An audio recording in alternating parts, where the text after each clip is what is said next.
My wife spent the whole pregnancy saying the baby wasn't mine. So I believed her. The baby isn't yours, Marcus. Sarah said it again, her hand resting on her 6-month bump as she stared at me across our kitchen table. The same words she'd been repeating like a mantra since the day she told me she was pregnant. 3 months of hearing it, and each time felt like a fresh punch to the gut. I know, I replied quietly, cutting into my scrambled eggs.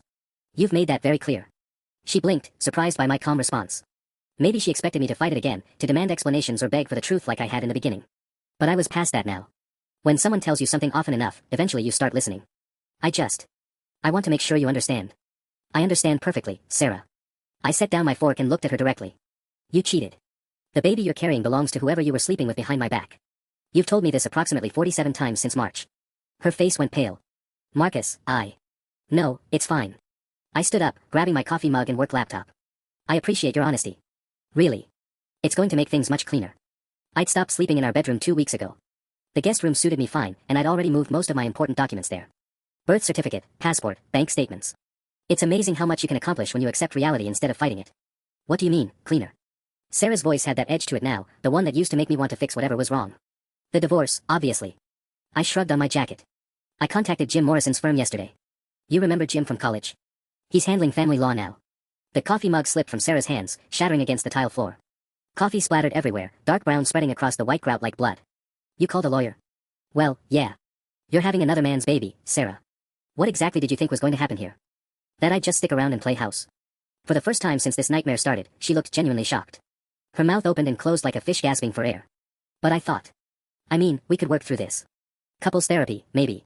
I actually laughed. Not a bitter laugh, just genuine confusion at the absurdity. Work through what? You've spent 3 months telling me I'm not this child's father. You've been crystal clear about that. So I'm respecting your wishes and removing myself from the equation. Marcus, wait. But I was already heading for the door. I had a 9 a.m. meeting with Henderson about the quarterly reports, and traffic on I-275 was going to be hell. I'll be late tonight, I called over my shoulder. Jim wants to go over the asset division. Apparently Florida's a no-fault state, so this should be pretty straightforward. I heard her calling my name as I backed out of the driveway, but I didn't look back. Why would I? She'd made her position clear from day one. The baby wasn't mine. So I believed her. The thing about accepting reality is that it gives you a strange kind of clarity. Over the next 2 weeks, I moved through the logistics of dismantling my marriage with the same methodical precision I used for project management at work. Jim's office smelled like leather and disappointment. He slid the paperwork across his mahogany desk on a Tuesday afternoon, his expression carefully neutral. So we're looking at about $340,000 in combined assets, he said, adjusting his wire-rimmed glasses. The house is worth $280,000, minus the $180,000 remaining on the mortgage. Your 401k has $95,000, hers has about $31,000.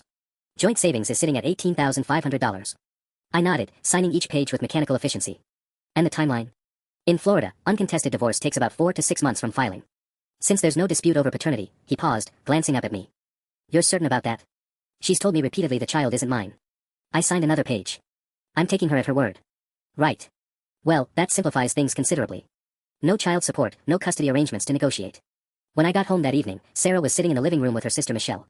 2 empty tissue boxes sat on the coffee table, and Sarah's eyes were red and puffy. Michelle gave me a look that could have melted steel. Marcus, we need to talk, Michelle said, standing up like she was ready for battle. Actually, we don't. I headed for the stairs. Sarah's made the situation pretty clear. She's been crying for 3 days straight, Michelle shot back. She's 7 months pregnant, for God's sake. Have some compassion. I stopped on the 3rd step. Compassion for what, exactly? For the woman who's been telling me for 4 months that she's carrying another man's child. For the wife who cheated on me and then rubbed it in my face every single day. Sarah made a choking sound from the couch. Marcus, please, just listen. I have been listening, Sarah. For 4 months, I've been listening to you tell me this baby isn't mine. So I listened. I believed you. And now I'm acting accordingly. Michelle stepped forward. She's trying to tell you something. No. My voice came out sharper than I intended. She had 4 months to tell me something. She chose to tell me, over and over, that I'm not the father. Message received. I continued up the stairs, ignoring Michelle's angry whispers and Sarah's muffled sobs. In the guest room, I opened my laptop and continued working through my checklist. I'd already transferred half our joint savings to a new account, my half, exactly $9,250. I'd contacted our insurance company about removing Sarah from my policy effective the 1st of next month. I'd even started looking at apartment listings on Zillow, focusing on one-bedroom places with good parking and reasonable commutes. My phone buzzed. A text from Sarah, *, please come downstairs. I need to explain, *. I set the phone aside without responding. Explain what? She'd been explaining for months. The baby wasn't mine. What else was there to say? Around 11 p.m., I heard Michelle leave, the front door closing with a definitive thud. The house fell quiet except for the occasional creak of settling wood and the distant hum of the refrigerator. Another text came through, *, the baby is yours, Marcus. It was always yours, *. I stared at the message for a long moment, then deleted it without responding. Too little, too late. You can't spend months convincing someone of something and then expect them to just forget because you changed your mind. She'd made her choice. Now I was making mine. The next morning, I woke up to silence. No sounds of Sarah getting ready for work, no shower running, no coffee brewing downstairs. Just absolute quiet. I found her note on the kitchen counter, written on the back of a grocery receipt in her careful handwriting, asterisk gone to mom's for a few days. Need space to think. The baby is yours, Marcus. I know you don't believe me anymore, but it's true, asterisk. I crumpled the note and tossed it in the trash. Then, for reasons I couldn't explain, I smoothed it out and stuck it to the refrigerator with a magnet shaped like a pineapple, a souvenir from our honeymoon in Hawaii 3 years ago. The house felt different without her there. Bigger somehow, but also emptier in a way that had nothing to do with missing her and everything to do with the strange echo my footsteps made on the hardwood floors. Jim called me at work Thursday afternoon. Marcus, we might have a complication. I minimized the spreadsheet I'd been working on and leaned back in my desk chair. What kind of complication? Sarah's hired an attorney. Patricia Voss, she's got a reputation for being aggressive in family court. Okay. So aggressive attorneys usually mean someone's planning to fight. Has your wife said anything about contesting the divorce? I thought about the crumpled note, now wrinkled but still hanging on my refrigerator. She's been saying the baby is mine, but she's been flip-flopping on that since day one. Marcus. Jim's voice got that careful tone lawyers use when they're about to say something you don't want to hear. If she's claiming you're the father, she could request a paternity test. Court ordered. My stomach dropped. What does that mean exactly? It means if the test comes back showing you're the biological father, you'd be looking at child support payments until the kid turns 18. We're talking probably $800 to $1,200 a month, given your salary. I did the math automatically. 18 years times 12 months times, say, $1,000. $216,000. Plus college, probably. But she told me repeatedly it wasn't mine, I said. I have witnesses. Her sister Michelle heard her say it. Doesn't matter what she said before. What matters is what a DNA test says. Biology trumps previous statements every time. That evening, I sat in my empty house eating takeout Chinese food and staring at Sarah's note on the refrigerator. The pineapple magnet suddenly looked ridiculous, this cheerful yellow fruit holding up what might be the most important piece of paper in my life. My phone rang. Sarah's mom, Linda. Marcus, honey, we need to talk. Linda had always liked me, which made this conversation exponentially more awkward. She'd taught 3rd grade for 30 years before retiring, and she had that patient teacher voice that made you feel like you were 8 years old and caught cheating on a spelling test. Hi, Linda. Sarah's been staying here since Tuesday. She's not eating, barely sleeping. I'm worried about the baby. I set down my chopsticks. Linda, I appreciate your concern, but Sarah made it very clear that. Oh, horseshit, Marcus. I nearly choked on my low mane. Sweet, grandmotherly Linda had never said so much as damn in front of me. Excuse me. You heard me. This is horseshit and we both know it. That girl has been in love with you since she was 22 years old. She's never so much as looked at another man. Then why did she spend 4 months telling me the baby wasn't mine? Linda was quiet for so long I thought the call had dropped. Linda. Because she's an idiot, she said finally. A scared, pregnant idiot who thought she was protecting herself from something that was never going to happen. What's that supposed to mean? It means you need to get over here, Marcus. Tonight. Before you both do something you can't take back. I hung up on Linda. Not because I was angry, but because I couldn't process what she just said. Protecting herself from something that was never going to happen, what the hell did that mean? I paced around my empty living room for 20 minutes, Chinese food growing cold on the coffee table. Every few steps, I'd glance toward the door, keys sitting on the side table like they were taunting me. It would take 35 minutes to drive to Linda's house in Clearwater. I knew because Sarah and I made that drive every other Sunday for family dinner. At 9:47 p.m., I grabbed the keys. Linda's porch light was on when I pulled into her driveway. She opened the door before I could knock, like she'd been watching through the window. She's upstairs in her old bedroom, Linda said without preamble. But first, you and I are going to have a conversation. Linda's kitchen looked exactly the same as it had 15 years ago when Sarah first brought me here for Thanksgiving. Same floral wallpaper, same wooden duck collection lining the windowsill above the sink. She poured 2 cups of coffee from a pot that looked like it had been brewing since the Carter administration. Sarah's father left when she was 14, Linda began, settling into the chair across from me. Did she ever tell you why? I wrapped my hands around the coffee mug, grateful for the warmth. She said he wanted kids and you couldn't have any more after Sarah. Linda's laugh was bitter. Is that what she told you? Oh, honey. It was the exact opposite. The coffee suddenly tasted like ash. What do you mean? David left because Sarah wasn't his. Linda's voice was matter-of-fact, like she was discussing the weather. I had an affair when she was 13. Got pregnant. The timing was close enough that it could have been David's, but... She shrugged. Sarah heard us fighting about it one night. David screaming that he wouldn't raise another man's bastard child. She heard him tell me to choose between him and the baby. The pieces started clicking together with sickening clarity. She chose you. She did. But not before David made it very clear what he thought about men who get stuck raising children that aren't theirs. Called me every name in the book. Called the baby I was carrying even worse names. I set down my coffee cup, hands starting to shake. Linda, are you telling me? I'm telling you that my daughter has spent the last 6 months terrified that you were going to do exactly what you're doing right now. Linda leaned forward, her eyes hard. She convinced herself that if she told you the baby wasn't yours, and you stayed anyway, it would prove you loved her enough to fight for her. That's insane. That's trauma, Marcus. She was testing you, and you failed the test. The kitchen felt like it was tilting. She told me she cheated. She told me the baby belonged to someone else. How was I supposed to? She never said she cheated. Linda's voice cut through my protests like a knife. Think about it, Marcus. In 4 months, did Sarah ever actually say the words, I had an affair or I slept with someone else? I opened my mouth to say yes, of course she had, but the words died in my throat. Because Linda was right. Sarah had said the baby wasn't mine. She'd said it belonged to someone else. But she'd never actually described an affair. Never mentioned another man's name. Never given me any details about when or where or how. Jesus Christ, I whispered. She kept waiting for you to fight for her, Linda continued relentlessly. Kept waiting for you to say, I don't care what you're telling me, I know you and I know us and I'm not going anywhere. Instead, you called a lawyer. My phone buzzed. A text from Jim, * Patricia Voss called. Sarah's requesting court-ordered paternity test ASAP. She's also filing for emergency spousal support. We need to meet tomorrow morning. 8 a.m. *. I showed Linda the message. She read it and nodded grimly. She's scared, Marcus. That baby's coming in 6 weeks, and the man she loves just spent 2 weeks planning his escape route. Upstairs, I could hear water running. Sarah taking a shower, or maybe just crying in the bathroom with the faucet on for cover. What am I supposed to do now? I asked. Linda stood up and placed her weathered hand on my shoulder. That depends. Do you love her, or don't you? Do you love her, or don't you? Linda's question hung in the air like smoke.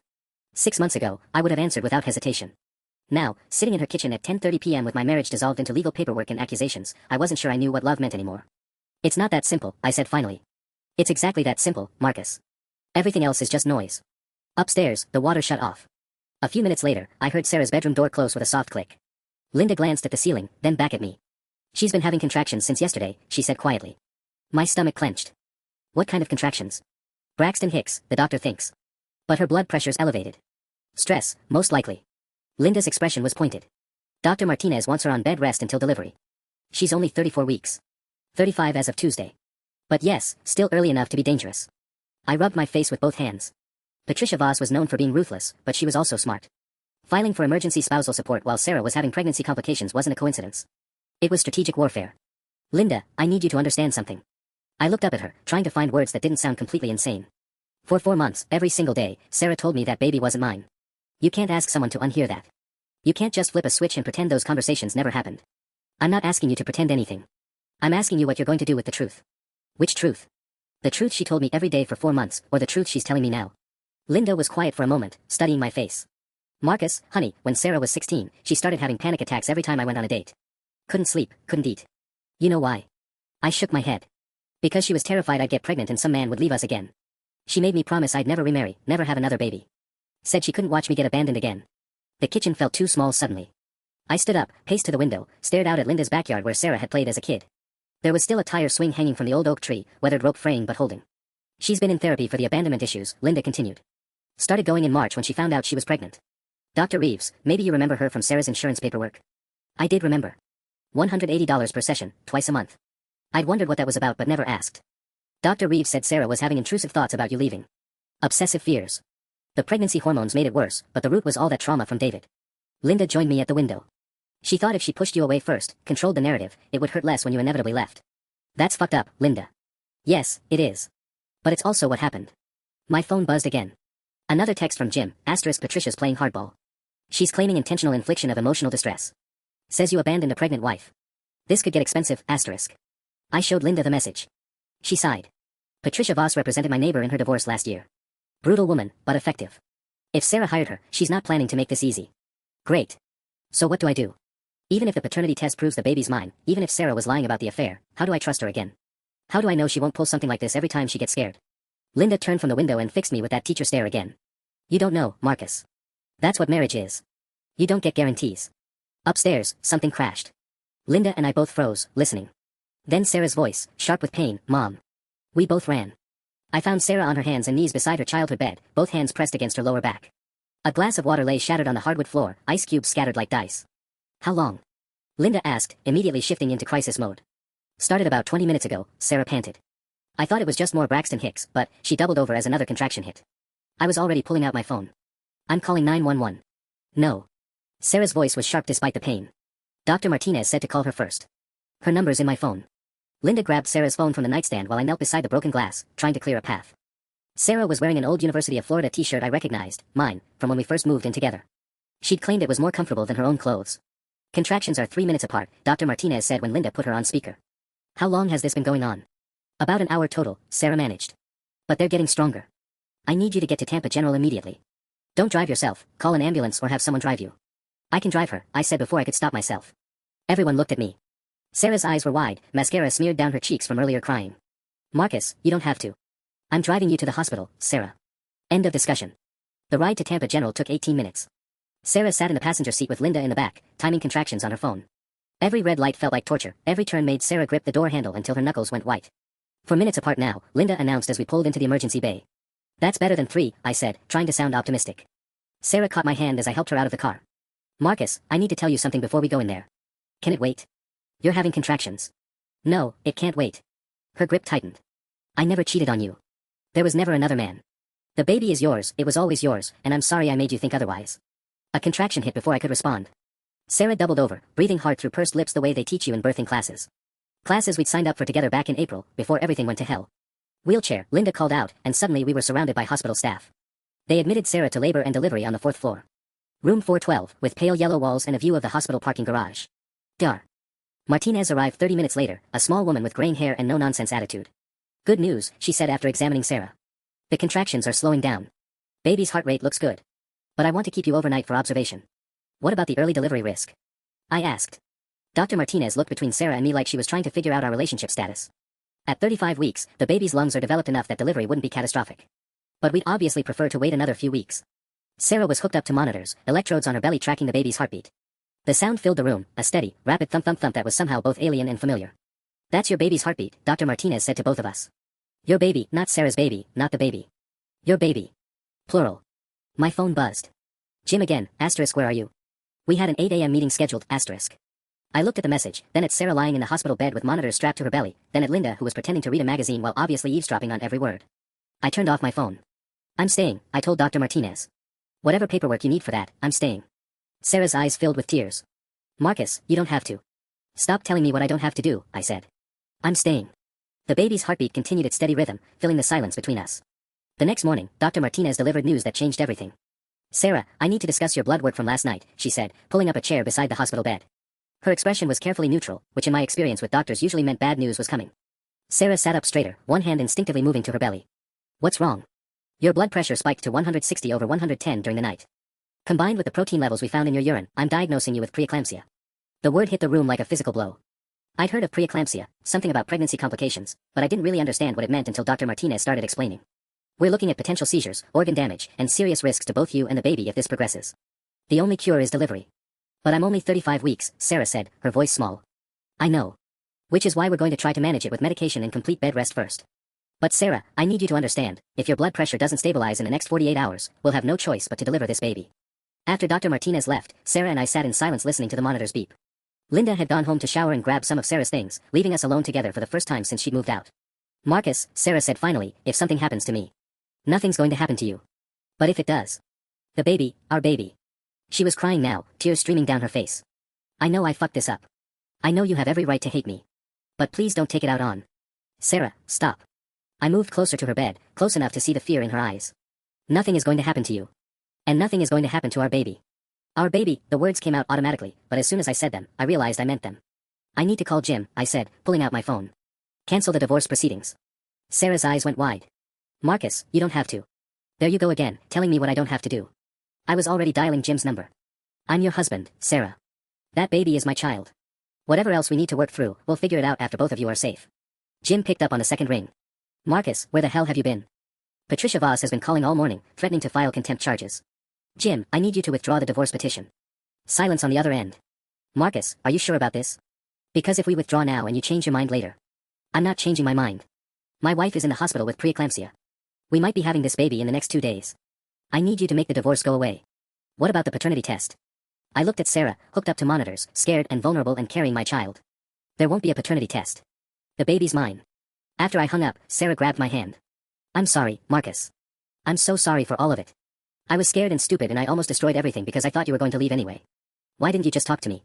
Why did you have to put us both through this? She squeezed my hand tighter. Because talking about it would have made it real.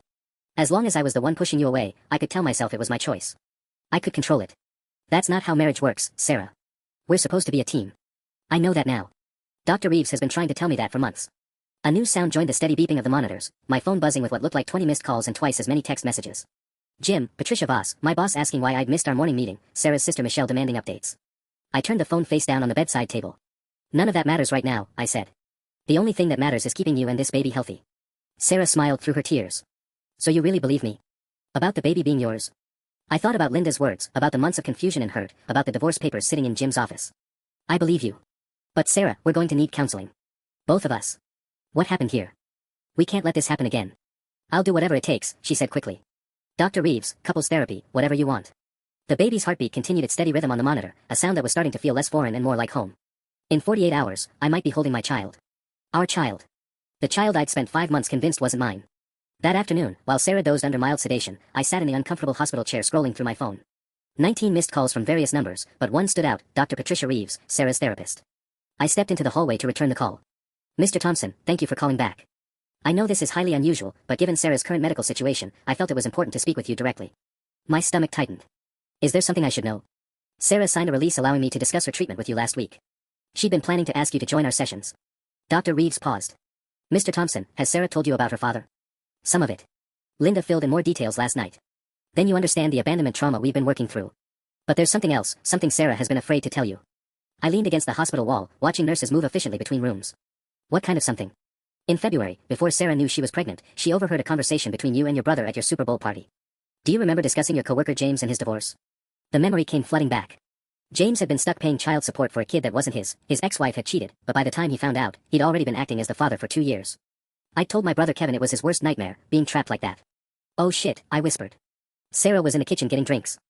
She heard you tell Kevin, and I quote, I'd never be stupid enough to get trapped raising another man's kid. The minute I found out it wasn't mine, I'd be gone. The hallway suddenly felt like it was spinning. Dr. Reeves, that was about James's situation. A completely different. I understand that now, and rationally, Sarah understood it too.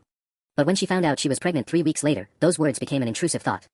The fear that you'd leave became so overwhelming that she convinced herself it was inevitable. So she decided to beat me to it. In a sense, yes. She thought if she could make you believe the baby wasn't yours, and you stayed anyway, it would prove your love was unconditional. But when you didn't fight for her, didn't question her claims, it confirmed her worst fears. I slumped against the wall. She was testing me. She was drowning, Mr. Thompson. People who are drowning don't always make rational choices about who they pull under with them. When I returned to Sarah's room, she was awake and staring at the monitor displaying the baby's heartbeat.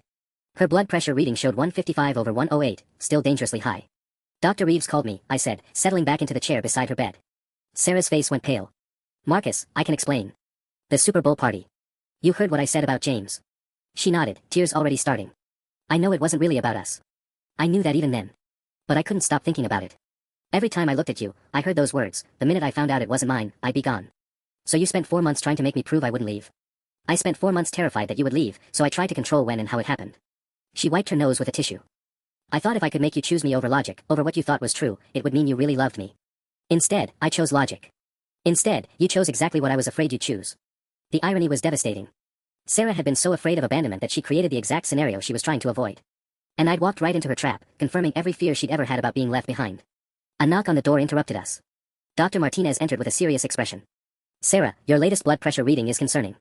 162/112, and it's been climbing steadily for the past hour. My heart started racing. What does that mean? It means we're running out of time to manage this conservatively.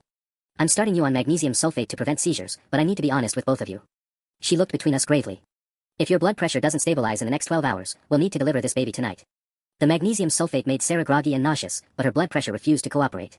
By 8 p.m., the numbers on her monitor read 165/115, and Dr. Martinez's expression had shifted from concern to grim. I'm calling the OR, she announced after checking Sarah's reflexes. We need to deliver this baby within the next 2 hours. The room erupted into controlled chaos. Nurses appeared with consent forms and pre-op checklists. An anesthesiologist introduced himself and started explaining epidural procedures. Someone handed me surgical scrubs and a hairnet, telling me to change quickly if I wanted to be in the delivery room. I'm scared, Sarah whispered, grabbing my hand as they prepped her for surgery. I know. Me too. I squeezed her fingers. But Dr. Martinez knows what she's doing. 35 weeks isn't that early anymore. What if something goes wrong? What if the baby has complications?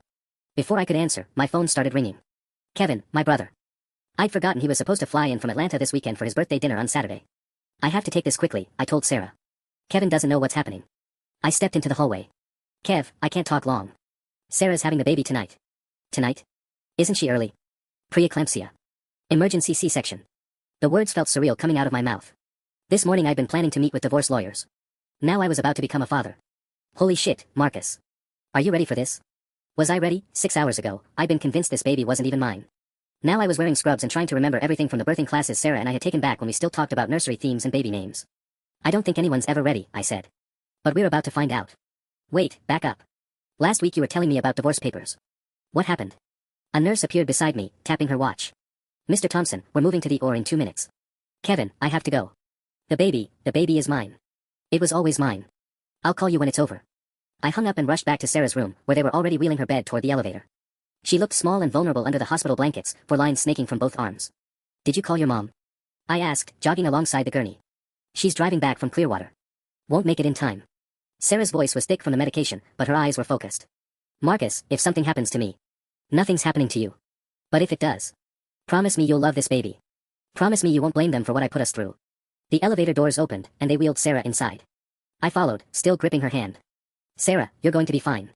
Both of you are going to be fine. Promise me, she insisted, her grip tightening as another contraction hit.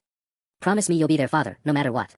Looking at her lying there, scared and sick and carrying our child, I realized something had shifted inside me over the past 24 hours. Somewhere between the hospital room and the divorce papers and Linda's kitchen table, I stopped thinking about this pregnancy as something that was happening to me and started thinking about it as something we were going through together. I promise, I said. But you're going to be there to make sure I keep that promise. The elevator reached the surgical floor, and they wheeled Sarah toward the bright lights of the operating room. Through the small window in the door, I could see Dr. Martinez scrubbing in, her team moving with practiced efficiency. In 30 minutes, I was going to meet my child.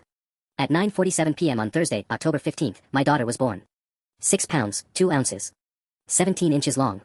A full head of dark hair that looked exactly like mine did in my baby pictures, and Sarah's nose, small and slightly upturned. The NICU team was waiting, but after a few tense minutes of examination, Dr. Martinez announced that her lungs were strong and her vital signs were stable. She's small but mighty, the pediatrician said, wrapping our daughter in a pink blanket. No breathing complications, good muscle tone. This little one decided she was ready to meet the world. They placed her in my arms while the surgical team finished with Sarah's C-section. She was so impossibly tiny, her fingers barely the size of my pinky nail, but her grip was surprisingly strong when she wrapped her hand around my thumb. Hi there, baby girl, I whispered, and her eyes opened, dark blue and unfocused, but definitely looking in my direction. I'm your dad. The words came out automatically, but the moment I said them, something clicked into place in my chest. This wasn't Sarah's baby or some abstract concept I'd been arguing about for months. This was my daughter. My child. She had my hairline and my grandmother's chin, and when she made a tiny squeaking sound, it was the most beautiful noise I'd ever heard. How's Sarah? I asked Dr. Martinez, who was still working behind the surgical drape. Blood pressure's already dropping, she called back. The preeclampsia should resolve now that we've delivered the placenta. She's going to be fine. At 10:15, they moved Sarah to recovery. She was groggy from the anesthesia but alert enough to cry when I placed our daughter on her chest for the first time. She's so beautiful, Sarah whispered, tracing our baby's tiny face with one finger. Look at all that hair. She looks like you, I said, though honestly she looked like a tiny, wrinkled alien. But she was our tiny, wrinkled alien. Have you thought about names? The nurse asked, preparing the birth certificate paperwork. Sarah and I looked at each other. We discussed names back in April and May, before everything went sideways, but we'd never made any final decisions. Emma, Sarah said softly. Emma Rose Thompson. We talked about that one. I nodded. Emma Rose Thompson. I like it. The nurse smiled. And Dad's information for the birth certificate? Marcus James Thompson, I said, spelling out my full name and social security number. No hesitation, no lawyers, no paternity tests. Just a father claiming his daughter. At 11:30, they moved us to a postpartum room on the maternity ward. Emma was sleeping in a clear plastic bassinet beside Sarah's bed, making small snuffling sounds every few minutes. Sarah was dozing fitfully, still recovering from the surgery, pain medication making her drift in and out of consciousness. I sat in the reclining chair beside the window, watching both of them sleep, when my phone buzzed with a text from Linda, *, just arrived at hospital. How is everyone, *? I replied, *, both doing great. Emma Rose Thompson, 6 pounds 2 ounces. Room 518, *. A few minutes later, Linda appeared in our doorway carrying a huge teddy bear and a bag from Target. She took one look at Emma sleeping in her bassinet and started crying. Oh my God, she's perfect, Linda whispered. She looks just like Sarah did as a baby. That's what I thought too. Linda set down her bags and really looked at me for the first time. How are you doing, Marcus? Really? I glanced at Sarah, still sleeping, then at Emma, whose tiny chest was rising and falling in perfect rhythm. Ask me in a few days, I said. When the shock wears off. But even as I said it, I knew the answer. Sitting there in that hospital room at midnight, watching my wife recover from surgery and my daughter sleep peacefully in her bassinet, I felt something I hadn't felt in months, like I was exactly where I belonged. The hard conversations would come later. The rebuilding, the therapy, the long process of learning to trust each other again. But right now, in this moment, we were a family. And that felt like enough to start with. The next morning brought a complication I hadn't anticipated. Mr. Thompson. A woman in a navy blue suit stood in our hospital room doorway at 7:30 a.m., holding a briefcase and looking like she'd rather be anywhere else. I'm Janet Mills from Child Protective Services. My blood turned to ice. Sarah was still groggy from pain medication, Emma sleeping peacefully in her arms after her first successful feeding. I'm sorry, what? We received a report yesterday about potential abandonment of a minor child. I need to ask you both some questions. Sarah's eyes went wide, suddenly very awake. Someone called CPS on us. Janet Mills consulted her tablet. The report was filed by someone claiming that Mr. Thompson had legally abandoned his pregnant wife and unborn child, leaving them without financial support or medical coverage. I felt like I'd been punched in the stomach. That's not what happened. Can you explain your version of events, Mr. Thompson? Over the next 30 minutes, I walked Janet through the whole nightmare. The months of Sarah telling me the baby wasn't mine, the divorce proceedings, the reconciliation in the hospital. She took notes, occasionally asking Sarah to confirm details. So you filed for divorce in September? Janet asked. Yes, but I withdrew the petition yesterday when. And you removed Mrs. Thompson from your health insurance? My heart sank. Yes, but I can reinstate her. I just need to call HR. Mr. Thompson, I understand this is a complicated situation, but I have to complete my investigation. Someone provided very detailed information about dates, dollar amounts, even your attorney's name. Sarah shifted Emma to her other arm, wincing from the C-section incision. Who would do this to us? Janet looked uncomfortable. I can't reveal the identity of the person who made the report. But they seem to have intimate knowledge of your personal affairs. After she left, promising to return Monday for a follow-up interview, Sarah and I sat in stunned silence. Patricia Voss, I said finally. Has to be. She probably filed the report before we canceled the divorce. Can she do that? Use our private information against us? Before I could answer, my phone rang. Jim Morrison, and he sounded panicked. Marcus, we have a problem. I just got served with a subpoena from CPS. They're demanding all our correspondence about your divorce case. Janet Mills was just here. Someone reported us for child abandonment. Jesus. Marcus, some of those emails, the things you said about not wanting to raise another man's child, the asset protection strategies we discussed. Taken out of context, they're going to look really bad. I thought about my email from August 15th, where I told Jim I wanted to protect myself financially from any obligations related to the child. At the time, it had seemed like reasonable legal planning. Now it sounded like I was plotting to abandon my own daughter. What do we do? First, don't talk to CPS again without me present. Second, we need character witnesses. Family, friends, co-workers who can testify that you're not the kind of man who abandons children. After hanging up, I found Sarah crying quietly while Emma slept against her chest. What if they take her away, she whispered. What if they decide we're unfit parents because of what I put us through? They're not taking our daughter. But even as I said it, I wasn't sure. CPS had broad powers, and our situation looked terrible on paper. A father who tried to divorce his pregnant wife, a mother who'd spent months claiming the baby wasn't his, it was exactly the kind of messy case that made social workers nervous. Emma stood in Sarah's arms, making small mewling sounds. In 24 hours, she'd gone from being a baby I wasn't sure was mine to the most important thing in my world. The thought of some bureaucrat deciding whether I was fit to be her father made my hands shake with rage. We're going to fight this, I told Sarah. Whatever it takes. But first, I needed to figure out who had tried to destroy us, and why. The answer to who had sabotaged us came from an unexpected source. Linda arrived at the hospital Sunday morning carrying coffee and a grim expression. She'd barely hugged Sarah and cooed over Emma before pulling me into the hallway. We need to talk, she said, her teacher voice edged with something that sounded like fury. If this is about the CPS investigation. It's about Michelle. My stomach dropped. Sarah's sister Michelle, who'd been in our living room crying with Sarah just days ago. Who'd looked at me like I was the devil incarnate for leaving her pregnant sister. What about Michelle? Linda's jaw was tight. I confronted her yesterday about how CPS got such detailed information about your legal proceedings. She broke down and admitted she made the call Friday morning. The hospital hallway suddenly felt like it was tilting. Michelle called CPS on us. She was furious that you put Sarah through hell for months, then swooped back in to play hero at the last minute. She thought you didn't deserve to just walk back into Emma's life without consequences. I leaned against the wall, processing this betrayal. Michelle had sat in my living room, watching Sarah cry, listening to her sister's pain. She'd seen firsthand how destroyed Sarah was by our separation. And her solution was to try to take our newborn daughter away from us. She used attorney-client privileged information, I said. Information she couldn't have known unless Sarah told her everything. Every email you sent to Jim, every legal strategy, every dollar amount. Linda's expression was heartbroken. Sarah was scared and lonely, Marcus. She told Michelle things she probably shouldn't have shared. Back in room 518, I found Sarah trying to change Emma's diaper one-handed, still moving carefully because of her C-section incision. Our daughter was squirming and making angry baby noises about the whole process. Here, let me help, I said, taking over the diaper duty. Emma's legs were so tiny, her skin so impossibly soft. The idea that someone wanted to take her away from us made my chest tight with panic. Linda told you, didn't she? Sarah said quietly. About Michelle. I fastened the clean diaper, lifted Emma carefully.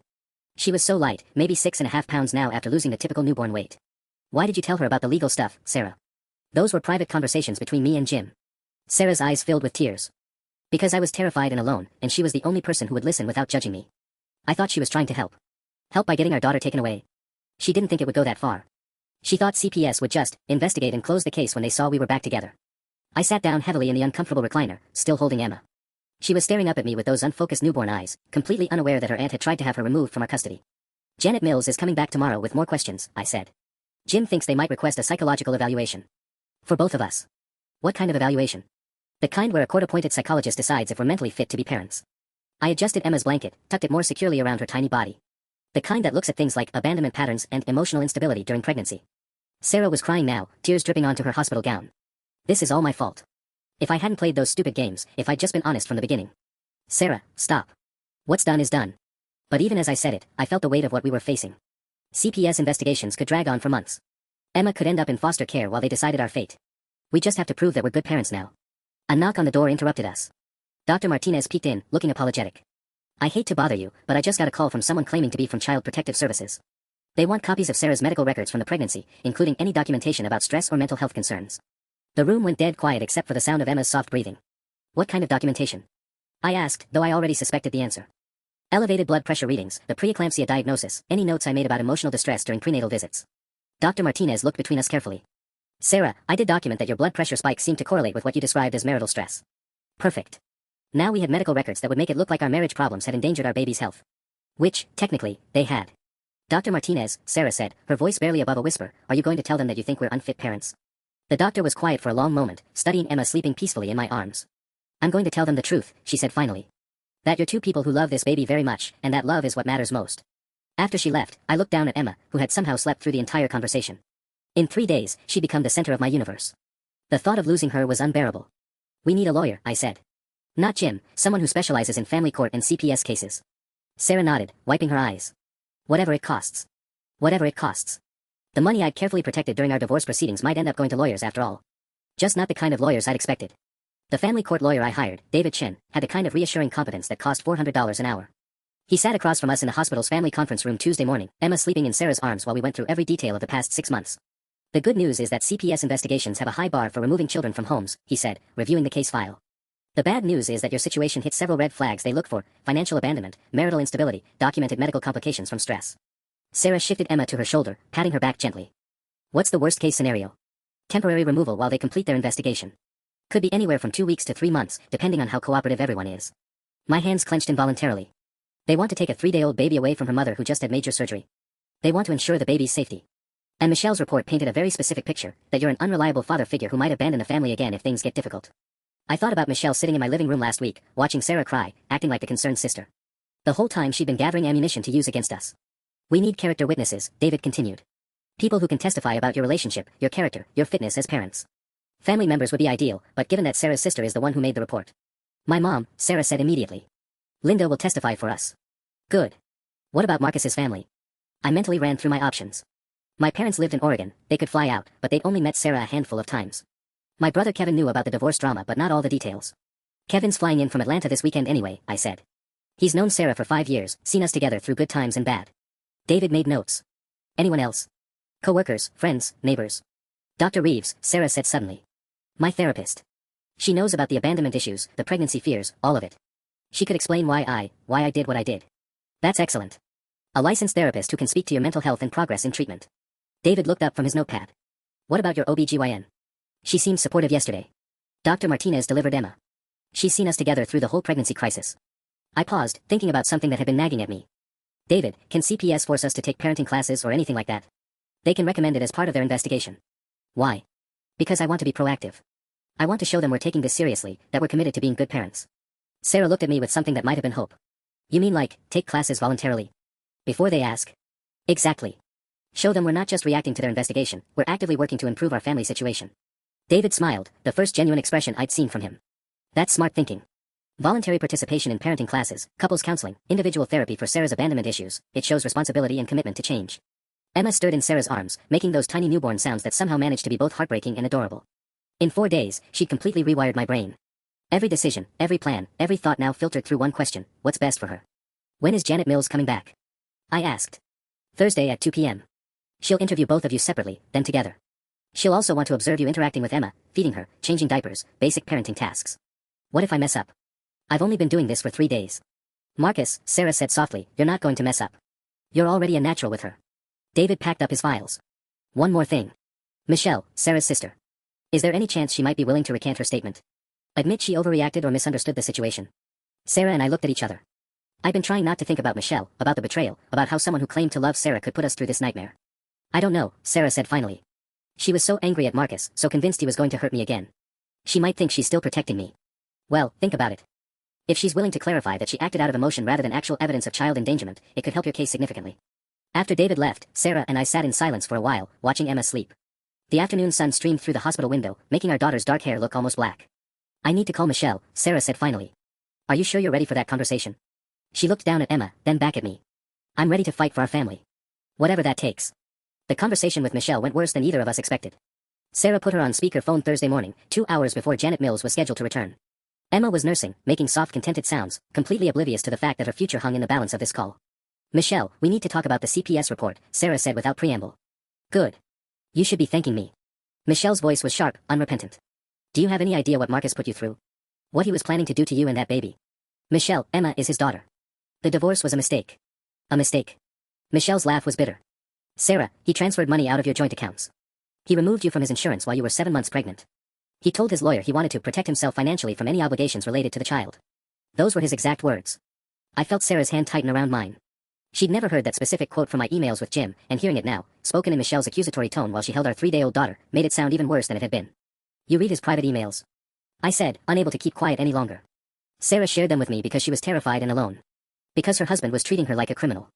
I was treating her exactly how she told me to treat her, I shot back.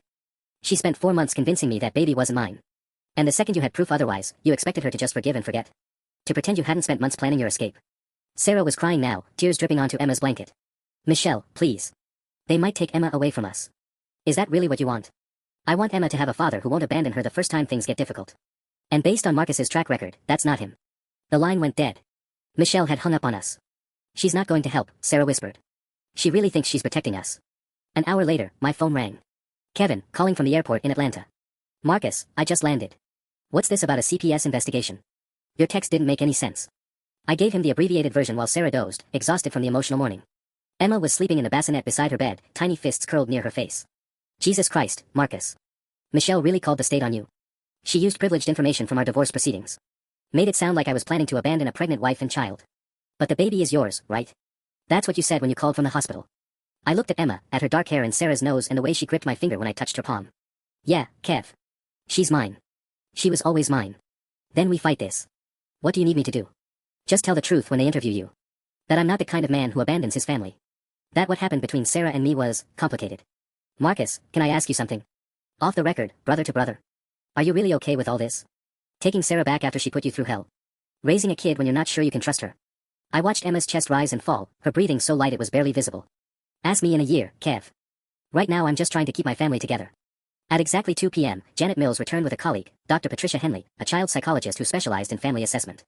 They watched me change Emma's diaper, observed Sarah feeding her, asked questions about our parenting plan and support system. Mr. Thompson, Dr. Henley said, can you help me understand your emotional journey over the past week? According to our records, you filed for divorce believing this child wasn't yours, then withdrew those papers after she was born.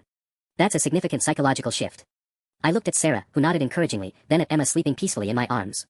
Sometimes you don't know what you're capable of until you're tested, I said. I thought I knew what I wanted, what I could handle. Then I held my daughter for the first time, and everything else became irrelevant. Dr. Henley made notes. And if future difficulties arise in your marriage? Financial stress, relationship conflicts, how can we be sure you won't make the same decision to leave? The question hung in the air like a challenge. Sarah was watching me, Janet Mills was watching me, and Emma was depending on my answer without even knowing it. Because now I know what I'd be walking away from, I said finally. And I know I couldn't live with that. Dr. Henley and Janet Mills exchanged glances before Dr. Henley closed her notepad. Mr. and Mrs. Thompson, based on our interviews and observations, I'm prepared to make my recommendation to the court. My heart stopped. Sarah's hand found mine, her grip tight enough to cut off circulation. Emma slept peacefully in her bassinet, unaware that the next words would determine her future. While this case presents some unusual circumstances, Dr. Henley continued, I see no evidence of current risk to the child's welfare. The parents demonstrate appropriate bonding behaviors, adequate caregiving skills, and genuine commitment to their family unit. Janet Mills nodded. We're closing this investigation with no further action required. Emma will remain in your custody. The relief hit me like a physical blow. Sarah started crying, happy tears this time, and I had to sit down before my knees gave out. However, Janet added, I strongly recommend you follow through on your voluntary commitments to parenting classes and couples counseling.